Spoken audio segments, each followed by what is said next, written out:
Hello dear students, मैं चैन sir इस channel पर आपका स्वागत करता हूं। इस वीडियो में मैं आपको लेके आया हूं आपको जो पॉलिटिकल साइंस है, तो इसका जो chapter first equality in Indian democracy, तो इसका जो लाइन टू लाइन एक्सप्लेनेशन है आपको इस वीडियो में देखने को मिलेगा। तो मेरे साथ इस पूरे वीडियो में बने रहिए। इस चैप्टर का जो स्टडी करने का जो मेन जो ऑब्जेक्टिव क्या है, तो यहाँ पर जो हम जो है मीनिंग है और इम्पोर्टेंस है कि डेमोक्रेसी में इक्वलिटी की जो क्या इंपॉर्टेंस होती है, उसका क्या मीनिंग है, ये हम जानेंगे। साथ ही साथ way of implementing equality in society में किस तरीके से इक्वलिटी लाया जाता है, इम्प्लीमेंट किया जाता है, इसके बारे में हम जानेंगे। साथ ही साथ जो गवर्नमेंट के द्वारा जो इनइक्वलिटी को जो है रिमूव करने के लिए जो क्या क्या स्टेप्स लिए गए हैं, क्या क्या प्रयास किए गए, इनको भी हम इस वीडियो के माध्यम से जानेंगे। तो चलिए देखिए, तो we are equal in the eye of our constitution, means हमारा जो इंडियन जो कॉन्स्टिट्यूशन है, वहां पर हम सभी क्या है, इक्वल है। चाहे वो कोई भी जो कास्ट से बिलोंग करते हो, कोई भी रिलीजन से हो, कोई भी रेस से हो, सभी जो है क्या है, इक्वली है। The first right that citizen of India enjoy the right to equality, मतलब हमारे यहाँ जो हमारे डिफरेंट जो फंडामेंटल राइट्स जो दिए गए राइट्स है, सिर्फ जो फंडामेंटल राइट्स है, तो उसमें से जो इक्वलिटी है वो फर्स्ट है। और जितने भी इंडियन जो सिटीजन है उन सभी को इक्वल माना गया है आवर कॉन्स्टिट्यूशन के अकॉर्डिंग।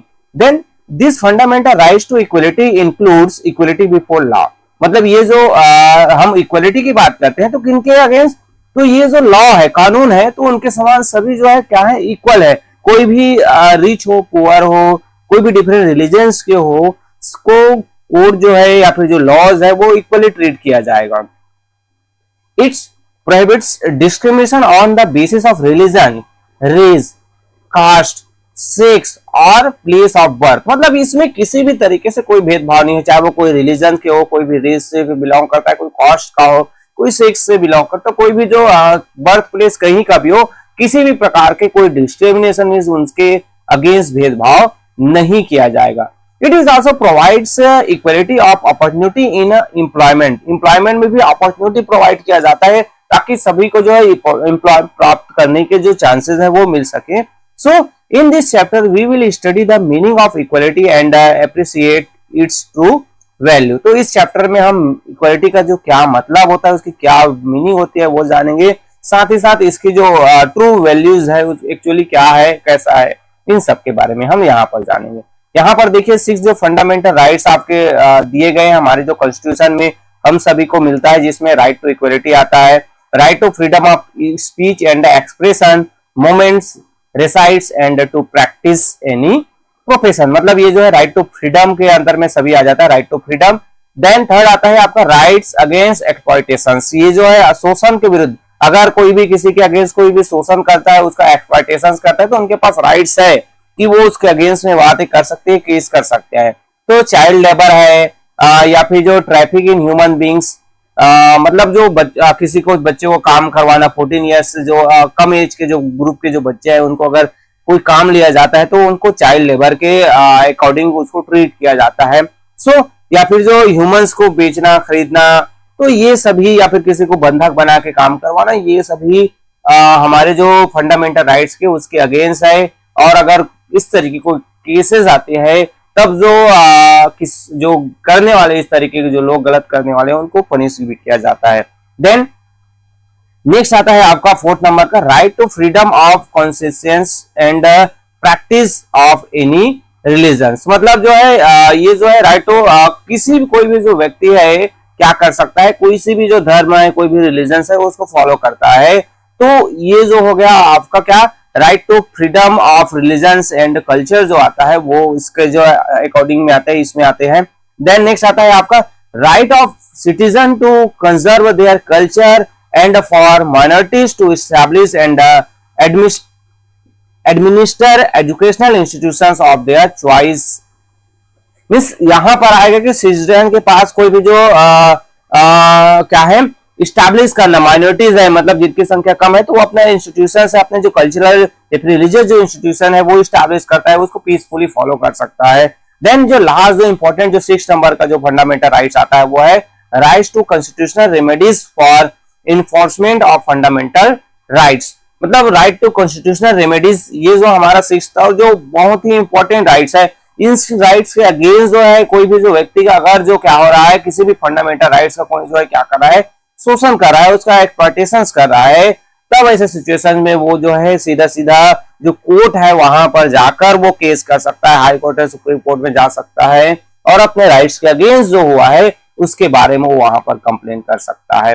देन नेक्स्ट जो आता है आपका कि हम जो देख रहे थे कि भाई ये जो चैप्टर से रिलेटेड कि one of the important building blocks of any democracy is equality, मतलब इक्वलिटी का मीनिंग के बारे में हम जान रहे हैं। तो कोई भी जो डेमोक्रेसी है तो वहां पर एक जो मेन जो पिलर का काम करता है वो क्या काम करता है, आपका इक्वलिटी काम करता है, मतलब समानता। लोग जब जब जब तक कहीं भी इक्वल नहीं होंगे, इक्वलिटी नहीं होगी, तब तक वहां पर हम गुड गवर्नेंस की बात नहीं कर सकते हैं। So democracy means a government of the people for the people and by the people. ये जो लाइन है बेसिक जो डेफिनेशन है किसका, डेमोक्रेसी का। और आप जितने भी आगे क्लासेस करेंगे आपको जो है जब डेमोक्रेसी के बारे में लिखने का आएगा, डेफिनेशन हो चाहे कोई भी हो, तो एक लाइन आप इसको जरूर लिखिएगा कि जो democracy means a government of the people for the people and by the people. ये जो लाइन है आपके जो यूएस मतलब अमेरिका के जो आपके जो प्रेसिडेंट है, सॉरी वहां के जो प्रेसिडेंट थे अब्राहम लिंकन, उसने कहा था कि जो डेमोक्रेसी का मतलब क्या होता है, तो government of the people for the people and by the people. Then for a democratic society to progress it's important to practise equality. Means यहां पर क्या होता है कि जो डेमोक्रेसी का ऐसा सिस्टम है जहां पर क्या होता है, गवर्नमेंट जो है किनका, लोगों के लिए होता है और स्वयं लोग ही वहां पर शासन करते हैं और लोग ही होते हैं जो अपने गवर्नमेंट को चुनते हैं। सो वहां पर इक्वलिटी को प्रैक्टिस किया जाना, इक्वलिटी को फॉलो किया जाना बहुत ही जरूरी है और इसी से सोसाइटी प्रोग्रेस कर सकता है। Then the equality right, the equal right to vote. Means यहां पर अब क्या होना चाहिए, इक्वल राइट्स, मतलब वोटिंग जो राइट्स है, अभी हमारे यहाँ देख रहे हो आप इलेक्शन चल रहा है, तो भाई वोटिंग जो राइट्स है वो इक्वल होने चाहिए। इक्वल कैसे, तो अब हम आगे देखेंगे कि कई जगह जो है इक्वलिटी नहीं मिला हुआ था। In India every citizen above the age of 18 years, whether male or female, irrespective of caste, class, educational qualification, employment status, financial status, has the right to exercise his or her votes। Means हमारे यहाँ Indian कोई citizen की बात किया गया जिनका as जो है 18 ईयर्स हो गया, उससे आगे हो गया है, चाहे वो मेल हो चाहे वो फीमेल हो, कोई भी कास्ट का हो, कोई भी क्लास से बिलोंग करता हो, एजुकेशन क्वालिफिकेशन कितना भी हो, चाहे वो कम पढ़ा लिखा हो, अनपढ़ हो या फिर हायर क्वालिफिकेशन रखता हो, वो एम्प्लॉयमेंट किस तरीके से कौन सा काम करता है ये डिपेंड नहीं करता है, वो अमीर है कि गरीब है उसके फाइनेंशियल स्ट्रक्चर मैटर नहीं करता है, उन कोई भी किसी भी तरीके से व्यक्ति हो सभी को जो है वोटिंग राइट्स मिला हुआ है। इसे हम कहते हैं the universal adult franchises is an important characteristics of any democratic society. मतलब यूनिवर्सल सार्वभौमिक वयस्क मताधिकार, मतलब यूनिवर्सल मतलब जो भी एडल्ट है जिनका एज जो है हमारे यहाँ 18 ईयर्स हो गया है, तो जिनका 18 ईयर्स आ गया वो जो है अपना जो है वोटर आईडी कार्ड बना सकता है, उसमें लिस्ट करा सकता है और उनको वोट देने का राइट्स है। कोई भी उनके राइट्स को जो है छीन नहीं सकता है, रोक नहीं सकता है। So the basis of this concept of universal adult franchises is equality. मतलब ये जो यूनिवर्सल एडल्ट फ्रेंचाइजीज मतलब सभी को जो है वो अडल्ट है उनको वोटिंग राइट्स मिले, तो ये इक्वलिटी पर डिपेंड करता है। अगर हमने जो है किसको दे दिया, फाइनेंशियल स्टेटस के अकॉर्डिंग रिच को दे दिया और पुअर को नहीं दिया, तो यहाँ पर इक्वलिटी होगा क्या, नहीं होगा, यहाँ पर अनइक्वलिटी हो जाएगी क्योंकि अमीर को हम दे रहे हैं गरीब को नहीं दे रहे हैं। So this allows every citizen equal rights in the selection of representatives and thus have a say in the working of our democracy. मतलब यहां पर हमने क्या देखा कि भाई जो ये जो सिटीजन को, जो एवरेज सिटीजन है उनको इक्वल जो राइट्स प्रोवाइड करता है, इक्वल अपॉर्चुनिटी देता है कि वो अपने रिप्रेजेंटेटिव चुन सके, है ना। जो भाई अपने जो रिप्रेजेंटेटिव, कोई भी व्यक्ति जो है अपना रिप्रेजेंटेटिव चुनता है तो वही जाकर उनके लिए बाद में जो है डिफरेंट टाइप की प्लानिंग्स करते हैं, डिफरेंट टाइप की योजनाएं बनाते हैं, कौन, जो चुने हुए जो लोग हैं। तो अगर भाई किसी जो है रिच पर्सन को दे दिया गया और पुअर को नहीं मिला वोटिंग राइट, तब क्या होगा, तो भाई वो तो अपने लिए जो है पुअर के लिए कोई प्लानिंग ही नहीं होगा क्योंकि वहां पर तो सभी रिच पर्सन है। तो इस तरीके से इक्वलिटी यहां पर किया गया है। This is an important instruments of social equalities, how people use it to their advantage is what makes it powerful. मतलब यहां पर जो है सोशल इक्वलिटीज की बात किया गया है, सभी को समान रूप से मिला हुआ है और कौन सा व्यक्ति किस तरीके से उसका यूज करता है वो डिपेंड करता है कि कौन कितना पावरफुल होगा। अगर किसी एक को, जैसे मैंने एग्जांपल दिया भाई, रिच को दे दिया, पुअर को नहीं मिला, तो रिच तो ज्यादा बेनिफिट ले लेगा पूरे कंट्री का और पुअर को कुछ नहीं मिलेगा। तो इसलिए इक्वलिटी बहुत ही जरूरी है। Then equality in other sphere of society. अब हम जो है बाकी और चीजों में देखें तो वहां पर सोसाइटी में और किस तरीके से इक्वलिटी है, तो all the citizen of India have the right to vote and that makes them equal. मतलब हमारे यहाँ जो देखेंगे तो जितना एडल्ट 18 ईयर्स हो गया तो लगभग सभी लोगों को जो वोटिंग राइट्स मिलता है। So but are they truly equal in other place too. अब यहाँ पर एक क्वेश्चन आता है कि भाई हमने तो सभी को वोटिंग राइट दे दिया, सभी को इक्वली बना दिया, बट बाकी जगह भी क्या लोग जो है इक्वल है, सभी लोग को समानता की नजरों से देखा जाता है?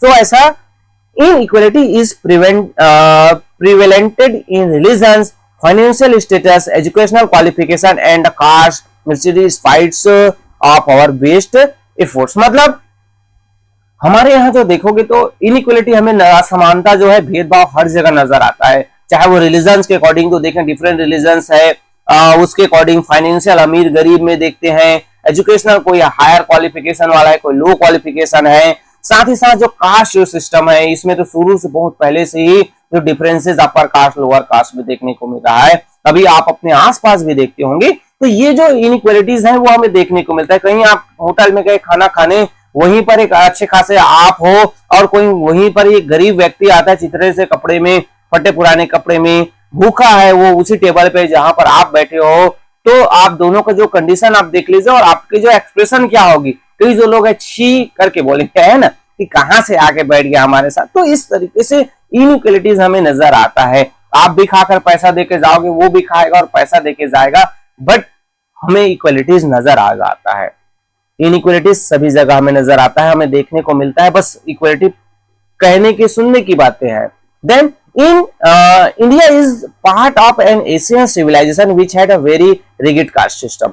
मतलब हमारे यहाँ बहुत ही रिजिड, मतलब कास्ट जो सिस्टम बहुत पहले से बना हुआ है। इंडस वैली सिविलाइजेशन के बाद हम जो देखते हैं आर्यन जो आए तो यहाँ पर ज्यादातर कास्ट जो सिस्टम हमें नजर आता है तब से देखने को मिलता है। The initial caste system was based on professional identity of the individuals but has undergoes change over the years. मतलब ये जो आप बात कर रहे हैं जो कास्ट जो सिस्टम है आपने जो है आर्यंस के समय देखा था, तो वहां पर क्या था, ऑक्यूपेशन के अकॉर्डिंग था, धीरे धीरे जो है वो चेंज होते गया, अब बर्थ के अकॉर्डिंग हो गया है अभी भी। तो अब जो है हम अपने कास्ट को जनरली चेंज नहीं कर सकते हैं। So now caste identity is something one is born with. मतलब अब जो कास्ट है क्या हो गया, जैसे ही आप जन्म लेते हैं तो आपके जो फादर के जो कास्ट है वो आपका कास्ट हो जाएगा, आपको उसी नाम से जाना जाए। आजकल जो लोग हैं वो किसी के पर्टिकुलर नेम से कम और उसके जो कास्ट जो नेम है उससे ज्यादा जानते हैं, है ना। जैसे किसी का जो नाम है उसका नाम से कम जाने गए और उसके जो कास्ट के नाम से उसको ज्यादा जाने। जैसे मेरा नाम है चैन सिंह और मेरा कास्ट है साहू, तो जो ज्यादातर जो है आप देखोगे तो साहू सर साहू सर। तो इस तरीके से आप जो देखोगे तो आप अपने आपके जो टीचर्स हैं उसको भी देखिए, आप उसके जो पर्टिकुलर नेम से नहीं जानते हैं, वो जो आप उसका जो कास्ट है उसके अकॉर्डिंग जानते हैं। सो people belonging to a lower caste have been marginalized and oppressed। मतलब जो नीचे कास्ट वाले जो लोग हैं वो उनको जो है ऑपरेट, उनका शोषण हुआ है, उनको नीचे तबके के जो माना जाता है उनको डर्टी माना जाता है। सो we read in newspaper how students in certain states from Dalit communities are made to sweep the school, clean utensil and do manual jobs in government run school that they stand। Is this not a form of inequalities? मतलब अब यहाँ पर एक example बताया गया कि newspaper में या फिर कहीं पर आपको देखने को सुनने को मिलता है कि भाई एक जो स्कूल में जहां पर छोटे क्लास के जो लड़के हैं उनको गंदा काम करवाया जाता है, टॉयलेट साफ करवाया जाता है, बर्तन वगैरह साफ करवाया, झाड़ू पोछा करवाया जा रहा है। तो इस तरीके की चीजें देखने को मिलती है। तो ये क्या है, इनइक्वालिटीज है, ये असमानता है। कहीं पर इस तरीके से नहीं होना चाहिए। हाँ, अलग बात है कि भाई हमें जो है अपनी जो क्लास की साफ सफाई करना है, अपने आसपास की जो है साफ सफाई होना चाहिए। तो कभी कभी हमें जो है साफ सफाई की जो काम सभी को मिलजुल कर करना चाहिए।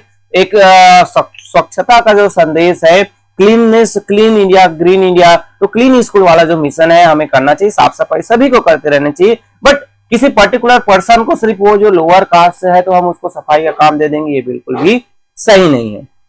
सो ये सभी क्या है, हमारे जगह हमें अभी जगह जगह हमें इनइक्वालिटी देखने को मिलता है। Then we feel that in cities such forms of inequality do not exist.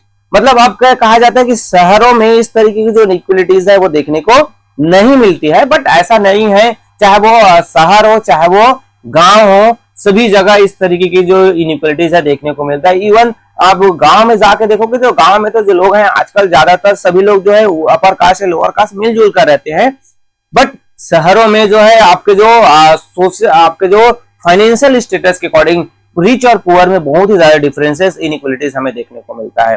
Then on the countryside they are prevalent in more complex form advertisement in matrimonial sections of newspapers carry refer to caste and community identities.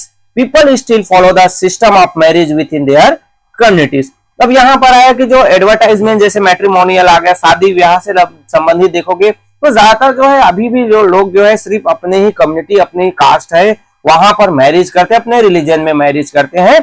तो ये कहीं ना कहीं एक जो inequalities की बात किया गया है, तो ऐसा नहीं है, जिनको जहां पसंद आता है वो वहां पर आजकल के दौर में जब एजुकेटेड लोग हैं तो क्या होते जा रहा है, शादी जो है कहीं पर भी कर रहे हैं, बट अभी भी कई जगह जो देखोगे तो ये जो इनइक्वालिटीज है वो हमें देखने को मिलता है।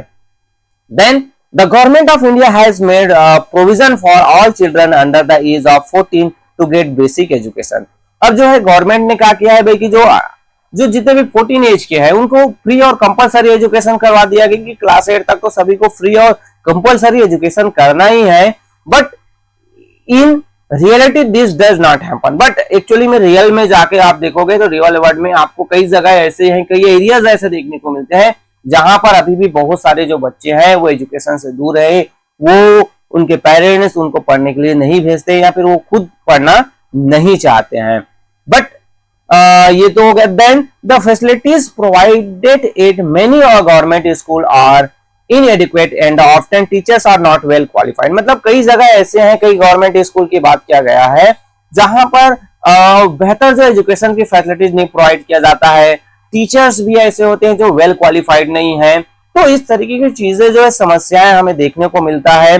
साथ ही साथ when compare to private school the differences in huge, मतलब कई जो प्राइवेट स्कूल और गवर्नमेंट स्कूल की तुलना करेंगे, हम कंपैरिजन करेंगे तो देखते हैं कि कई ऐसे सेक्टर्स हैं, कई ऐसी जो जगह है जहां पर प्राइवेट स्कूल में अच्छी फैसिलिटीज मिल रही है और गवर्नमेंट स्कूल में वैसी फैसिलिटीज नहीं है। बट कई ऐसे जो गवर्नमेंट स्कूल है वहां पर भी देखोगे तो प्राइवेट स्कूल से बेहतर जो है एजुकेशनल जो फैसिलिटीज है वो प्रोवाइड किया जाता है। सो आगे हम जो देखें तो व्हाई दिस इनइक्वालिटीज, मतलब यहाँ पर इनइक्वालिटीज की बात किया गया तो प्राइवेट स्कूल गवर्नमेंट स्कूल में इस तरीके से इनइक्वालिटीज क्यों होता है। So children in government school too deserve a good education and good facilities, the right to education act applies to all irrespective of their family status and conditions. तो यहाँ पर बताया गया कि कई जो गवर्नमेंट स्कूल है जहां पर ये फैसिलिटीज नहीं मिलता है, गुड टीचर्स नहीं होते हैं, गुड जो है इंफ्रास्ट्रक्चर नहीं होता है, तो ऐसी इक्वालिटीज नहीं होनी चाहिए, उनको भी बेहतर जो है एजुकेशन की जो सुविधाएं हैं वो मिलनी चाहिए। जो पुअर है इस तरीके के जो भेदभाव करके उनके लिए फैसिलिटी प्रोवाइड नहीं करना ये गलत बात है। देन और another form of inequalities is based on the religious identity of the individuals. Society encourage certain forms of base against certain community and religions. It creates stereotypical image and beliefs about them, thus marginalize them. मतलब जब यहाँ पर religions के according तो देखें तो कई ऐसे जो जगहें हमें कई ऐसे टाइम सिचुएशन देखने को मिलता है जहां पर क्या होता है कि जो रिलीजन्स है या फिर कल्चर है, कास्ट है, उनके अकॉर्डिंग क्या होता है भेदभाव होता है। और जो मार्जिनलाइज मतलब जो कई जो कम्युनिटी के जो लोग हैं उनको सबसे नीचे लेवल पर ढकेल देते हैं।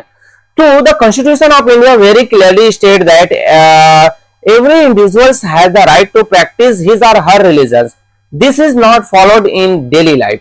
मतलब हमारे जो कॉन्स्टिट्यूशन है वो क्या कहेगी, फ्रीडम दिया गया है कि कोई भी जो व्यक्ति कोई भी जो रिलीजन है उसको प्रैक्टिस कर सकता है। अगर मैं चाहता हूं, मैं हिंदू हूं तो मैं कभी भी मुस्लिम, क्रिश्चियन बन सकता हूं, सिख बन सकता हूं, उस कम्युनिटी को फॉलो कर सकता हूं। हमारा कॉन्स्टिट्यूशन कभी भी किसी को नहीं रोकता है। अगर मैं सिख हूं, मैं जो है क्रिश्चियन फॉलो करना चाहता तो मैं कर सकता हूं, क्रिश्चियन हूं तो मैं हिंदू फॉलो करना चाहता तो कर सकता हूं। हमारा कॉन्स्टिट्यूशन सभी को अलाउ किया है, आप जैसा चाहे वैसा रह सकते हैं, बस पीसफुली शांति से रहना है। There are several instance of housing societies giving houses are rent only to those who belong to a particular community or religions. All other are considered outsider and hence are not welcome. So this is also a form of inequalities. मतलब कई जो societies की बात किया गया है, जैसे कई जो सोसाइटीज जहाँ पर लोगों को किराए में घर दिया जाता है, तो वहां पर उसी पर्टिकुलर कम्युनिटीज के जो लोग हैं, उसी रिलीजन्स के जो लोग हैं, उनको जो है क्या दिया जाता है, किराए पर दिया जाता है। अदर रिलीजन्स है उनको नहीं दिया जाता है। तो इस तरीके के जो डिस्क्रिमिनेशन है, इस तरीके की जो इनइक्वालिटीज है, वो नहीं होना चाहिए। ये बिल्कुल भी सही नहीं है। Within the city too there are areas where certain communities or religious groups are in majority. Some cities or towns have their own pockets of community specific populations. Means यहाँ पर है कि जो कई ऐसी जो सिटीज है जहां पर हम देखने को मिलते हैं कि वहां पर सिर्फ सर्टेन कम्युनिटीज, मतलब किसी उसी टाइप के जो लोग हैं वो आपको देखने को मिलते हैं, उसी कम्युनिटीज के जो लोग हैं वो देखने को मिलते हैं। जैसे आप जो है बंगाल में जाएंगे तो बंगाल कोलकाता है, वहां पर आपको बंगाली ज्यादा मिल जाएगा। आप हरिद्वार चले जाएंगे तो वहां पर हिंदू जो कम्युनिटी है आपको ज्यादा मिल जाएगा। आप हैदराबाद में जाएंगे तो वहां पर मुस्लिम कम्युनिटीज आपको मिल जाएंगे। आप पंजाब वाले एरिया में जाएंगे तो सिख कम्युनिटी आपको ज्यादा मिलेगी। तो पर्टिकुलर एरियाज हैं तो वहां पर स्पेसिफिक पॉपुलेशंस की बात किया गया है, और वहां पर जो रिलीजन्स के अकॉर्डिंग जो डिस्क्रिमिनेशन है, भेदभाव है, इनइक्वालिटीज है, वो देखने को मिलता है, जो कि नहीं होना चाहिए। सो इक्वलिटी एंड वुमेन, अब हम जो देखें तो वुमेन्स के लिए इक्वलिटी के जो है वो किस तरीके से है, उनके साथ इक्वलिटी के जो है वो इनइक्वालिटीज है या इक्वलिटीज हमें देखने को मिलता है। So women constitute a major part of Indian population, मतलब बहुत सारे नंबर ऑफ पीपल्स है वो फीमेल है, वुमेन है, हमारे यहाँ देखने को मिलता है। The sex ratio, the ratio of total number of men to women is in favour of men, मतलब हमारे यहाँ जो मेल फीमेल जो सेक्स रेशियो की बात की जाए तो नंबर ऑफ मेल्स पर जो फीमेल्स की जो संख्या है वो कम है, मतलब ज्यादा मेन हमें देखने को मिलता है। So female infanticides still exists, women are still not getting equal opportunity to life let alone to survive. मिस यहाँ पर जो कई जो छोटे छोटे बच्चियां हैं उनको मार दिया जाता है, या फिर आपने कई बार ऐसे सुनने को मिला होगा कि भाई जो कई जो लड़कियों की जो गर्भ में ही जो लड़कियां हैं करके पता चलता है तो उनको मार दिया जाता है। तो इस तरीके की जो डिस्क्रिमिनेशन है, इनइक्वालिटीज है, वो हमारे जो सोसाइटी में महिलाओं के प्रति हमें देखने को मिलता है।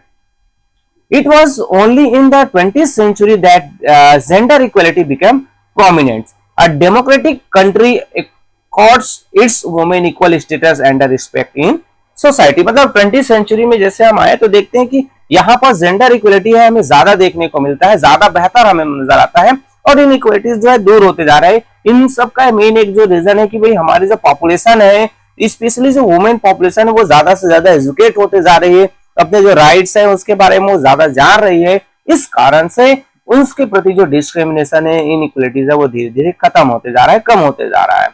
नेक्स्ट हम देखें आपका कि डिग्निटी ऑफ द इंडिविजुअल्स। अब जो पर्टिकुलर कोई एक जो व्यक्ति है तो उनकी जो डिग्निटी है उससे रिलेटेड हम जो देखें तो every individuals whether rich or poor from a high or low caste, educated or illiterate, has been equal right to dignity.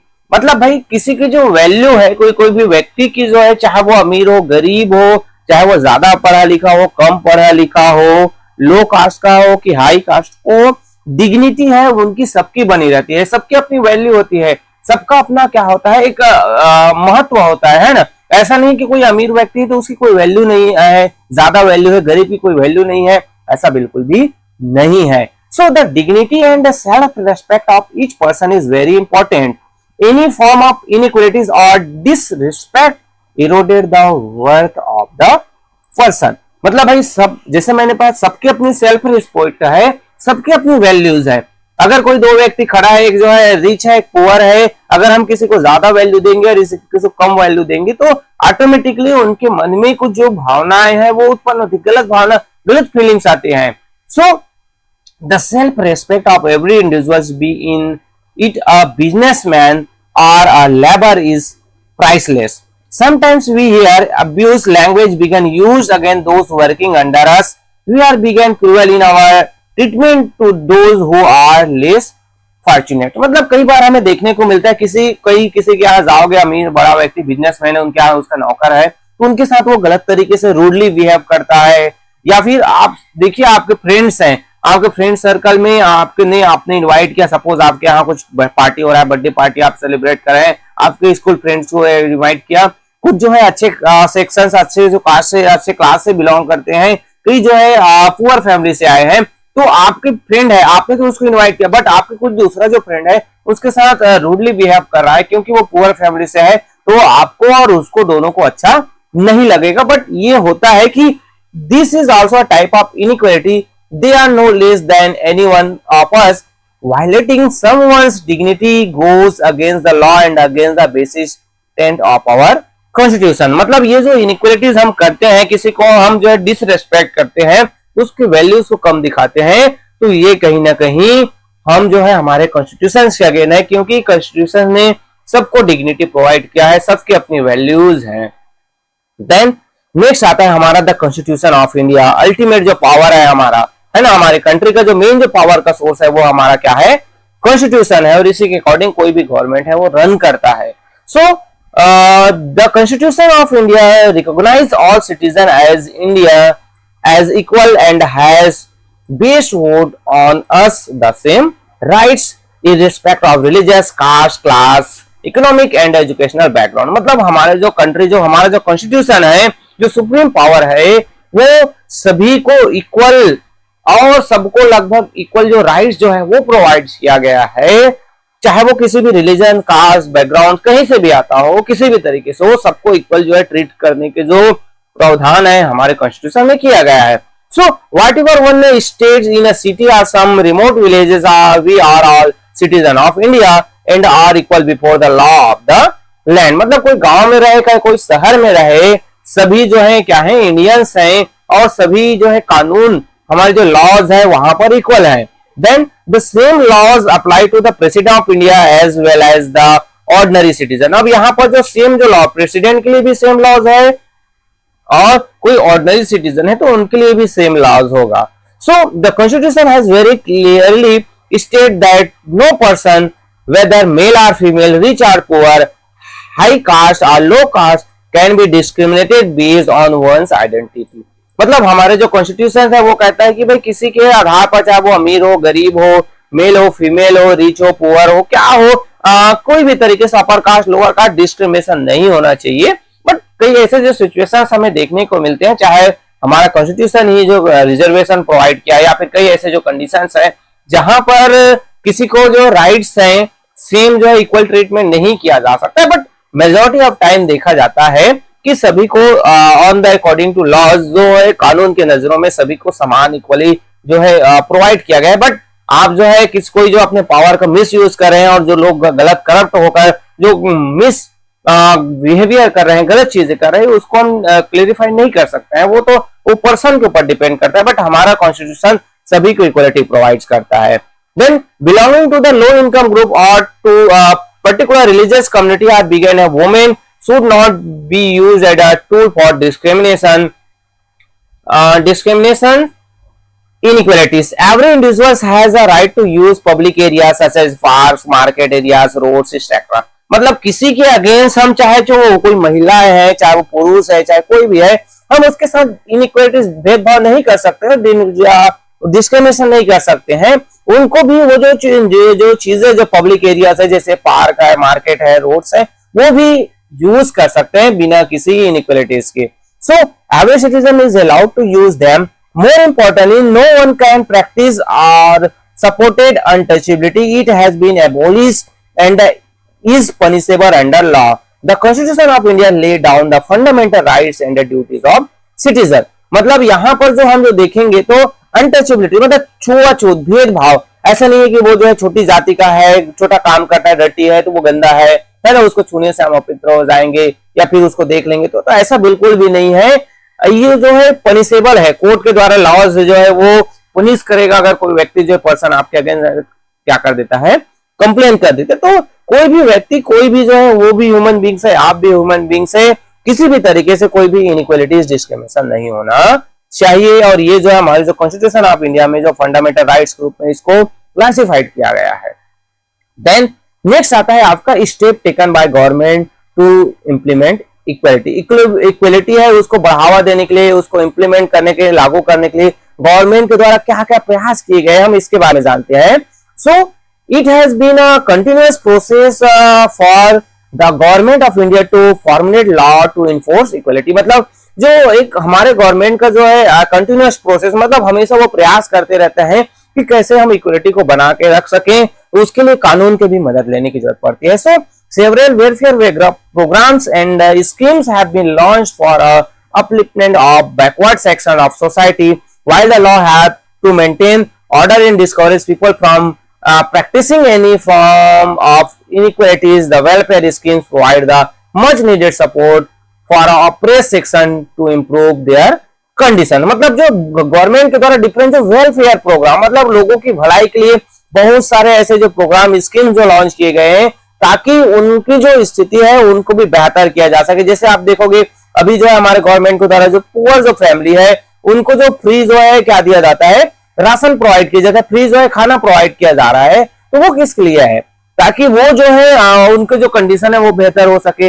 Reservation provide किया गया है ताकि जो लोअर कास्ट वाले जो लोग हैं उनको भी अपॉर्चुनिटी मिल सके कि वो जो है अपर क्लास के जो पीपल्स हैं उनके साथ वो फाइट कर सके, वो अपने जो कंडीशंस को इंप्रूव कर सके। तो इसके लिए गवर्नमेंट के द्वारा कुछ वेलफेयर प्रोग्राम स्टार्ट किए जाते हैं। Then there are schemes like the right to education act which allows every child an opportunity to study. जैसे राइट टू एजुकेशन आया तो उसमें क्या है कि जो एवरी जो चाइल्ड है उसको क्या मिलता है, अपॉर्चुनिटी कि वो आकर फ्री एजुकेशन ले सके। 25% जो सीट्स हैं वो प्राइवेट स्कूल में जो पुअर जो पीपल्स हैं उनके जो गरीब जो बच्चे हैं उनके लिए रिजर्व किया गया है, ताकि भाई वो जो गरीब बच्चे हैं उनको भी अच्छे जो प्राइवेट स्कूल्स हैं, वेल स्कूल्स हैं, वहां पर उनको भी पढ़ने की अपॉर्चुनिटी मिल सके और वो भी आगे आ सके। Poor families can now send their children to school without considering it an expense and as an opportunity to a better life. Another incentive for sending children to school could be the mid-day meal schemes which provide lunch to children in all government elementary schools. Means यहाँ पर अब जो है बच्चों को जो है encourage उनके पेरेंट्स ही कर रहे हैं कि स्कूल जाने के लिए, क्योंकि मिड डे मील उनको प्रोवाइड किया जा रहा है, फ्री जो है उनको बुक्स मिल रहे हैं, यूनिफॉर्म्स मिल रहे हैं, शूज मिल रहे हैं।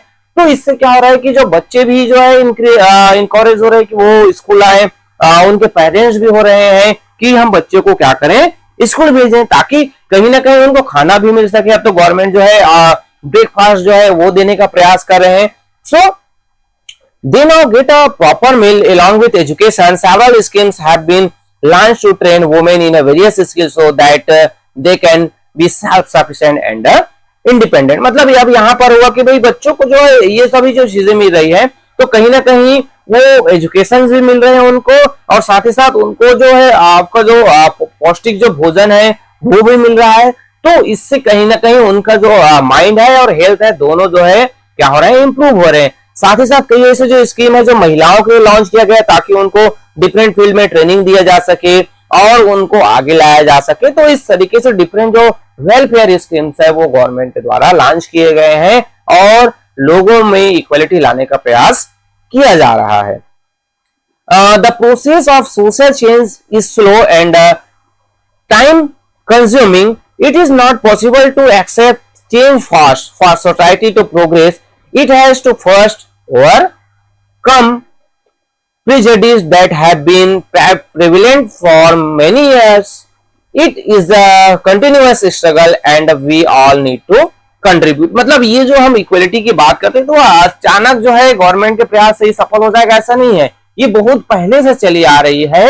ये जो प्रिजुडिस है मतलब पहले से लोग सोच लेते हैं कि भैया वो जो है पुअर है तो वो जो है किस टाइप का गंदा व्यक्ति होगा, उसकी सोच बेकार होगी, तो इस तरह से लोगों के मन में सोच आ जाती है।